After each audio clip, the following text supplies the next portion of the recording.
Good morning. അപ്പോൾ ഈ രാവിലെ വെളുക്കുന്ന മുമ്പ് ഈ കട്ടുവായിൽ ഒരുങ്ങി ചമഞ്ഞ് എങ്ങോട്ടാണ് പോകുന്നതെന്ന് ചോദിച്ചാൽ ഞാൻ ഇന്ന് എമ്പുരാൻ കാണാൻ പോവുകയാണ് ഗൈസ്. അപ്പോൾ നിങ്ങളെപ്പോലെ ഞാനും എക്സൈറ്റ്മെൻറ്റിലാണ് കേട്ടോ. നമ്മൾ കുറേ ദിവസം മുന്നേ ടിക്കറ്റ് ബുക്ക് ചെയ്യാൻ നോക്കി, നമുക്ക് കിട്ടിയില്ല. ഫസ്റ്റ് ഡേ കിട്ടിയില്ല, സെക്കൻഡ് ഡേയും കിട്ടിയിട്ടുണ്ട്. പക്ഷേ ടിക്കറ്റ് രാവിലെ 8 മണിക്കായിരുന്നു കിട്ടിയത് ഗൈസ്. അങ്ങനെ എന്തായാലും കുഴപ്പമില്ല, കാണണമല്ലോ, എക്സൈറ്റ്മെൻ്റ് അല്ലേ. അപ്പോൾ നല്ല തിരക്കും കാര്യങ്ങളൊക്കെ ഉണ്ടായിരുന്നു. പിന്നെ നമുക്ക് മുന്നേ കണ്ടിറങ്ങിയ ആൾക്കാരൊക്കെ ഇറങ്ങുന്നതുകൊണ്ട് നല്ല തിരക്കുണ്ടായിരുന്നു. എവിടേക്കോ തിരക്കിൽ നമ്മൾ വണ്ടിയും പാർക്ക് ചെയ്തിട്ട് ഞാനും ഹസും കൂടെ നടന്നു പോയി. കുറച്ച് തിരക്കുണ്ടായിരുന്നു അകത്തോട്ട് കയറുമ്പോൾ. പിന്നെ 2-3 സിനിമ ഓടുന്നതല്ലേ, അപ്പം നമ്മളെ സിനിമ കാണുന്നിടത്ത് എല്ലാവരും കയറിയിട്ടുണ്ട്. പിന്നെ നമ്മൾ ടിക്കറ്റും കാണിച്ച് അകത്തോട്ട് പോയപ്പോൾ എൻ്റെ പൊന്നെ, രാവിലെ കട്ടുവായിൽ എണീച്ച് വന്നതല്ലേ, വിശന്ന് കുടൽ തള്ളക്കി വിളിക്കാൻ തുടങ്ങി ഗൈസ്. ഞാൻ അവനോട് പറഞ്ഞു വിശക്കുന്നെന്ന്. അവൻ പോയി പൊരിയും പെപ്സിയും വാങ്ങിച്ചുകൊണ്ടെന്ന് ഗൈസ്.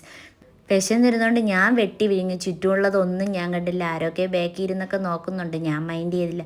എന്ത് തീറ്റയാണ് ഈ പണ്ടാരം പെണ്ണിനെന്നായിരിക്കും നോക്കി. അങ്ങനെ പരസ്യം വന്ന് ഗൈസ്. അങ്ങനെ ഈ പരസ്യം കണ്ടെന്നുണ്ട് എൻ്റെ ഭർത്താവ് ഒരു കാലത്ത് മാറാൻ പോകുന്നതാണ്. അങ്ങനെ സിനിമ തുടങ്ങി ഗൈസ്.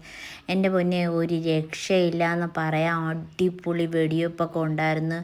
എന്ത് സിനിമയാണെന്ന് ചോദിച്ചാൽ എനിക്കറിയത്തില്ല. അടിപൊളി, ഞാൻ കണ്ട എനിക്കിഷ്ടമായിട്ടുണ്ട് ഗൈസ്. അപ്പോൾ അഭിപ്രായ സ്വാതന്ത്ര്യം എല്ലാവർക്കും ഉണ്ടല്ലോ. എൻ്റെ അഭിപ്രായം ഞാൻ പറഞ്ഞു എനിക്കിഷ്ടമായി. അപ്പം നിങ്ങൾക്ക് ഇഷ്ടമായെങ്കിൽ കമൻറ്റിൽ ലൈക്കൊക്കെ ചെയ്യണേ. പിന്നെ തിരിച്ചിറങ്ങി വിശന്നൊരു ബിരിയാണിയൊക്കെ ആസിഫിൽ നിന്ന് കഴിച്ച് നമ്മളിതാ വീട്ടിലേക്ക് പോകുന്നു ഗൈസ്. ബൈ.